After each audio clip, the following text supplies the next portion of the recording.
Halo Gadgeters, balik lagi sama saya Arya, dan ini adalah Infinix GT50 Pro.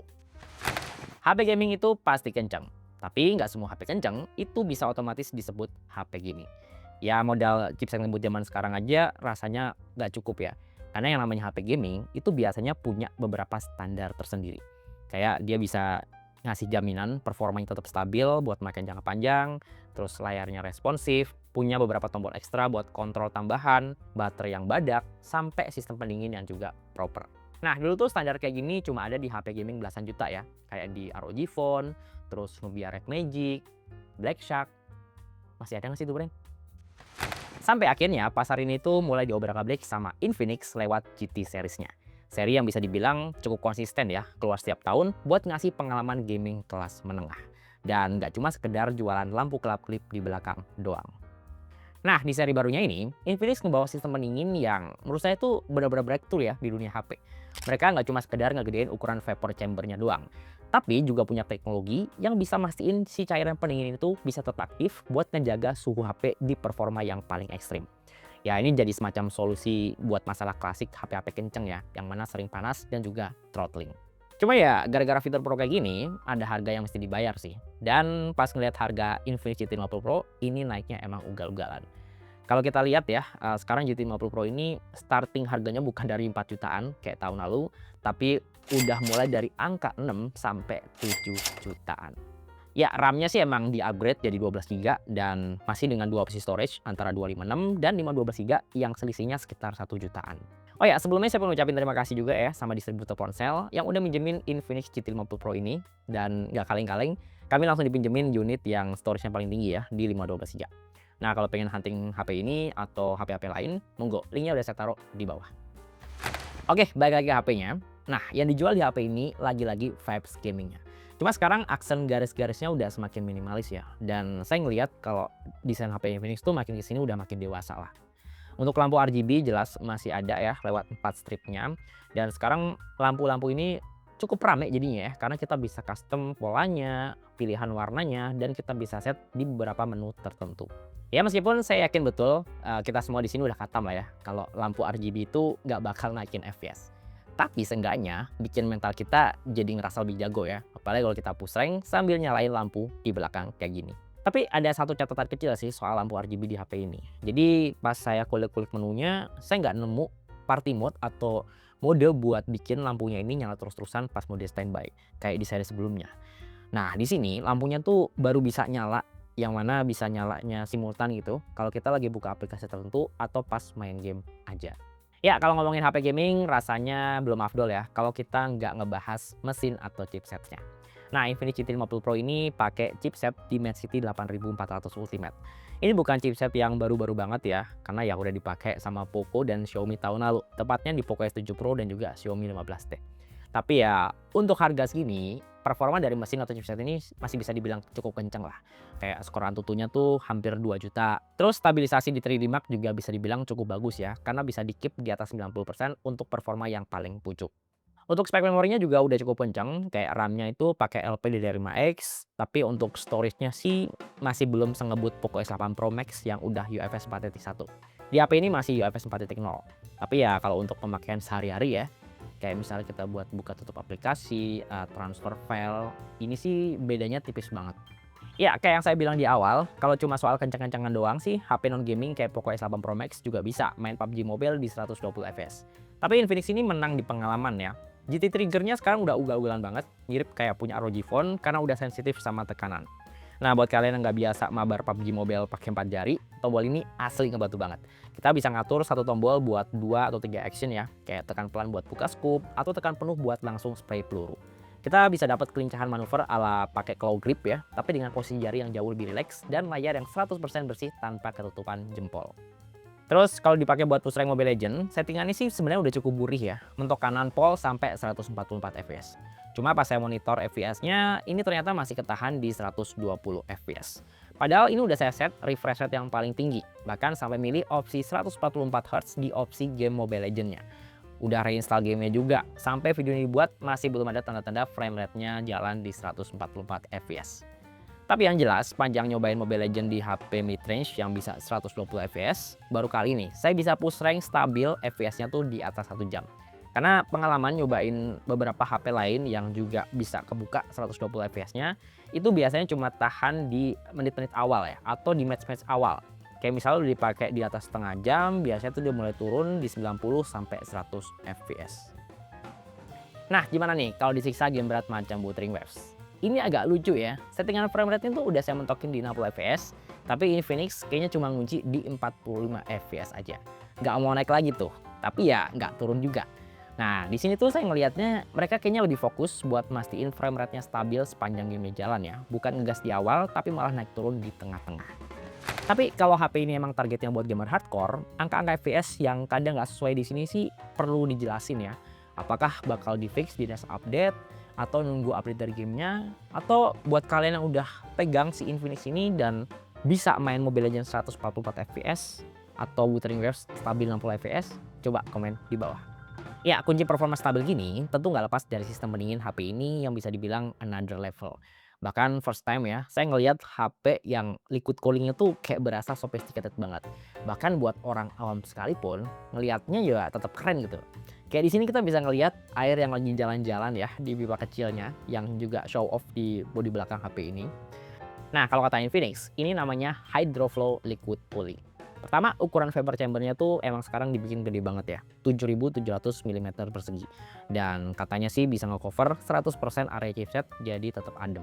Terus cairan pendingin ini juga sirkulasinya kelihatan jelas ya, dan kita bahkan bisa ngatur speed dari pergerakan liquid cooling di sini ya. Kita pilih normal, kita pilih cepat, itu nanti bakal ngaruh sama pergerakannya. Atau kita pilih smart ya, bisa menyesuaikan dengan pola penggunaan tertentu. Ya kalau ngelihat penampakan kayak gini, pasti ada yang bilang kalau itu cuma gimmick doang, buat estetik doang. Tapi kalau dibilang gimmick, ya enggak juga sih. Karena pengalaman saya main game di HP ini, durasi 1 jam gitu ya, bahkan di atas 1 jam, di ruangan yang nggak ada AC-nya, ya, jadi suhunya ya nggak dingin gitu. Ini saya main pakai koneksi seluler, brightness di 50%, itu bahkan suhunya tuh nggak pernah lewat dari 45 derajat Celcius. Nah sebenarnya kalau pengen lebih dingin lagi, kita bisa pasang yang namanya fan cooler ya. Dan bahkan Infinix juga jualan fan cooler buat HP ini ya, namanya MagCharge Cooler 2.0. Itu dijual terpisah sekitar 450 ribuan lah kalau kita cek di lapak-lapak online. Dan itu sistemnya MagSafe ya, kita bisa pasang kalau kita pakein casing bawaannya yang ada magnetnya di sini. Cuma karena saya nggak ada barangnya, saya nggak bisa praktekin. Tapi intinya mau pakai fan cooler atau enggak, itu nggak akan ngaruh sama performanya ya. Karena pengalaman saya main game tanpa fan cooler sekalipun, ya performanya masih tetap stabil, suhunya juga masih tetap adem. Jadi pakai fan cooler itu cuma opsi sih, supaya suhunya jadi lebih dingin lagi.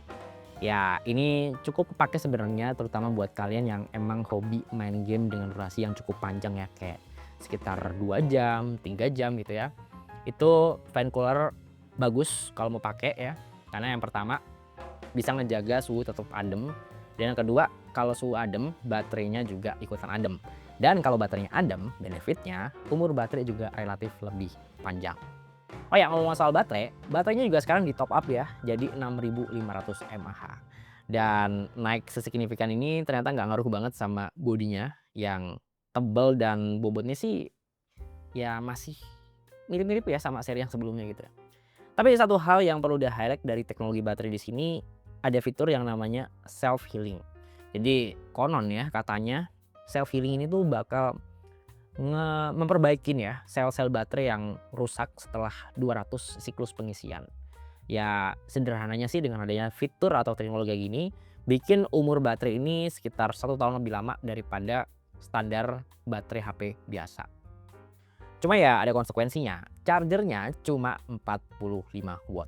Nah buat kapasitas gede ini butuh sekitar 1,5 jam lah buat ngisi sampai benar-benar full tank. Dan buat standar HP gaming tahun ini sih, ini hitungannya nggak yang cepet-cepet banget ya. Tapi ya ini jelas trade off yang harus kita terima demi kapasitas raksasa dan keawetan baterainya. Nah ada satu hal penting lagi yang di HP gaming itu harus punya, yaitu stabilisasi sinyal. Ini sebenarnya fitur yang jarang dibahas ya, tapi untungnya Infinix merhatiin detail sekecil ini. Jadi mereka tuh ngedesain core chipset ya, yang namanya N1 Network Chip ya, itu in-house mereka kembangin sendiri. yang konon bisa nge-boost kekuatan sinyal itu sampai 60%. Ya buat gamer kompetitif jelas sih ngelihat ping, latency itu sama pentingnya dengan FPS. Ibarat paket loss sedetik aja di rank Mobile Legends itu bisa ngasih kekalahan yang menyakitkan.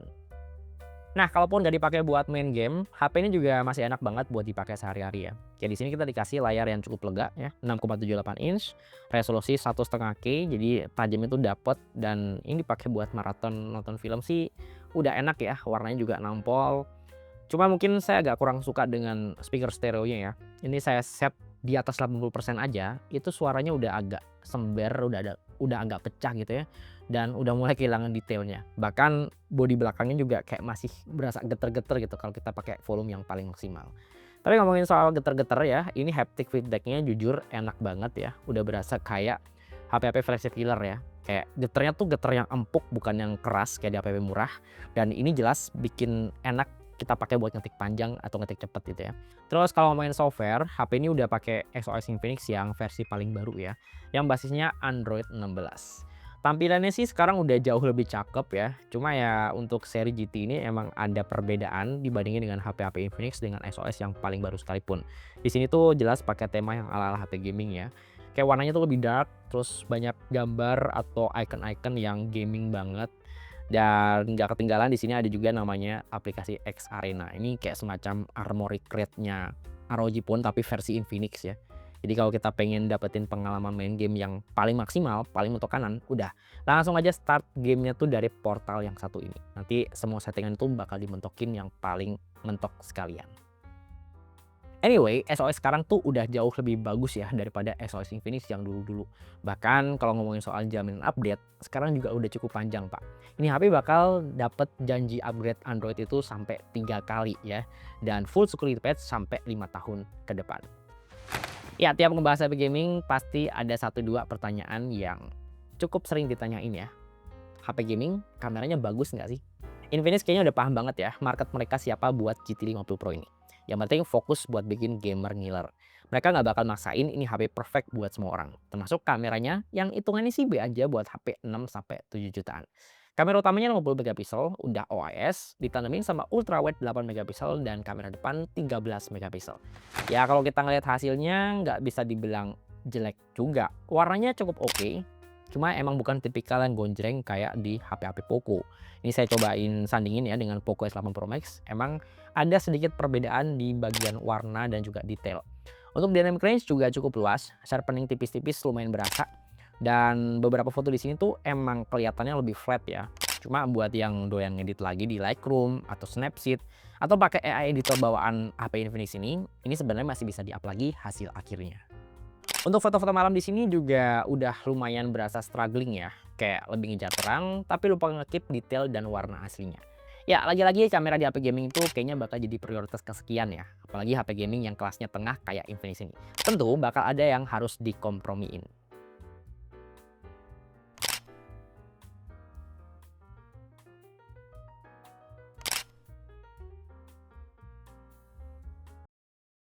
Ya, sama-sama ngandelin performa, tapi kalau dipakai buat ngevlog, Infinix GT50 Pro ini lebih crispy ya, karena dia udah bisa rekam 4K 30 fps di kamera depannya. Cuma emang kelihatan lebih sempit sih angle si Infinix ya. Di Poco ini menurut saya lebih lega gitu kalau dipakai buat jalan-jalan kayak gini. Kalau untuk kestabilan sih so far udah sama-sama stabil ya, pakai sambil jalan gini. Kita cek background. Biru langitnya tuh masih kelihatan jelas ya dua-duanya. Cuma kalau untuk warna kulit sih Infinix saya lebih jujur sih ketimbang si Poco yang kayak sedikit dituning supaya lebih cakep. Tapi kalau pindah ke kamera belakang, nah ini nih, dua-duanya udah sama-sama ngeri pak. Bisa rekam 4K 60 fps yang tajam, smooth. Cuma kalau ngomongin soal kestabilan, stabil yang mana nih? Infinix atau Poco? Oh ya, untuk warna nih juga kelihatan agak beda ya. Saya ngelihatnya di Infinix ini warnanya lebih ke arah natural. Kelihatan banget dari warna biru langit yang nggak terlalu gonjreng banget ya. Kalau di Poco ini kayak lebih di boost atau lebih saturated untuk warnanya. Tapi ya soal warna ini balik lagi ke selera masing-masing. Nah, ini kalau butuh angle lebar, ultrawide-nya udah cukup proper buat ngerekam video ya. Meskipun bisa dibilang resolusi dan frame rate-nya sangat-sangat standar di Full HD 30 fps doang. Cuma emang di Infinix ini belum punya skill pindah-pindah lensa yang fleksibel kayak di Poco ya. Kayak kita pindah ke 1 kali, dia tuh kayak cuma versi zoom innya ultra wide doang gitu. Beda dengan Poco S8 Pro Max yang beneran pindah ke kamera utama. Kelihatan kan detail dan ketajamannya.